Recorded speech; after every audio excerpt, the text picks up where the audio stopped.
Hello বন্ধুরা, আসসালামু আলাইকুম। আশা করি আল্লাহর রহমতে সবাই ভালো আছেন। আপনাদের দোয়ায় আমিও ভালো আছি।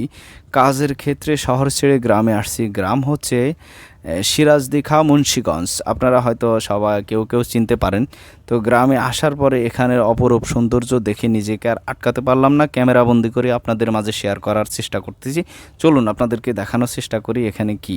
এটা হচ্ছে পাটকড়ি, যা পাট বাংলাদেশের সোনালী আঁশ হিসাবে পরিচিত।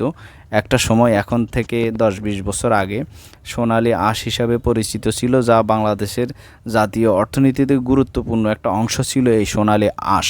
তো সোনালী আঁশ বর্তমানে কালের বিবর্তনে হারিয়ে যাওয়ার পথে, কিন্তু সিরাজদিখা, মুন্সিগঞ্জ আসার পরে দেখলাম যে এই সোনালী আঁশ এখনও কেউ কেউ চাষ করে। দেখুন, আমি আপনাদেরকে দেখানোর চেষ্টা করতেছি যে পাটগুলো সংরক্ষণ করতেছে কেউ কেউ। যতটুকু আমার পক্ষে সম্ভব হয়েছে আমি আপনাদেরকে একটু দেখানোর চেষ্টা করতেছি। এগুলো হচ্ছে পাটকড়ি প্রচুর পরিমাণ এখানে করা হয়। আমি যা দেখলাম গত আসার পরে, তো চারদিকে যেহেতু এগুলা ভরপুর ছিল, আসলে বহু বছর পরে যেটা দেখলাম, দেখার পরে আসলে নিজেকে তো আর আটকানো সম্ভব হয় নাই সোনালী আঁশ পাট দেখার পরে। আর এই পাট বাংলাদেশের একটা ইতিহাস। তো এই পাট দেখার পরে আসলে নিজের অতীত কথা কিছুটাও মনে পড়ে গেল। বর্তমান পরিস্থিতিতে আমাদের ছেলে সন্তানরা হয়তো সোনালী আঁশ পাট সম্বন্ধে কোনো ধারণা নাই, কিন্তু যখন আমি ছোট ছিলাম আমার বাবাও একটা সময় এই পাট করতো কিছু পরিমাণ, নিজের ব্যবহারের জন্য, বাণিজ্যিকভাবে না।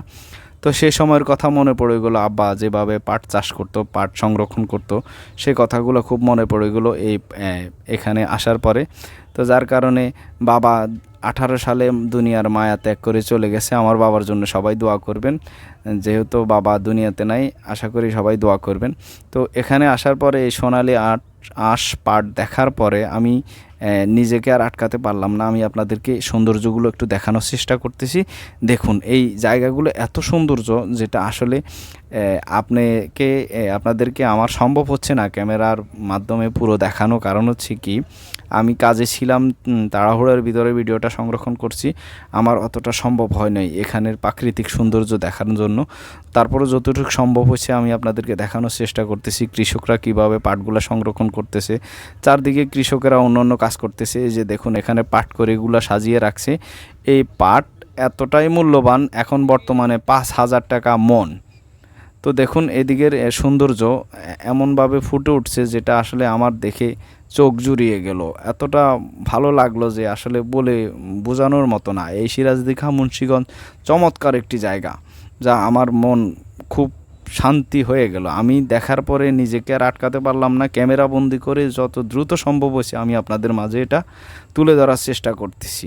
আর যেহেতু আমরা এই প্ল্যাটফর্মে কাজ করি, সবাই একে অপরের সাথে অবশ্যই মিলেমিশে কাজ করব। কাঁধে কাঁধ মিলিয়ে এগিয়ে যেতে হবে। আর বিনা স্বার্থে সবাই কাজ করতে হবে। একটা সময় হয়তো আপনার আমার ভাগ্যেও কিছু জুটে যেতে পারে। আল্লাহ ভরসা, আমরা সবাই ইনশাআল্লাহ একসাথে এগিয়ে যাব কাঁধে কাঁধ মিলিয়ে। ধন্যবাদ সবাইকে এতক্ষণ সাথে থাকার জন্য। আসসালামু আলাইকুম।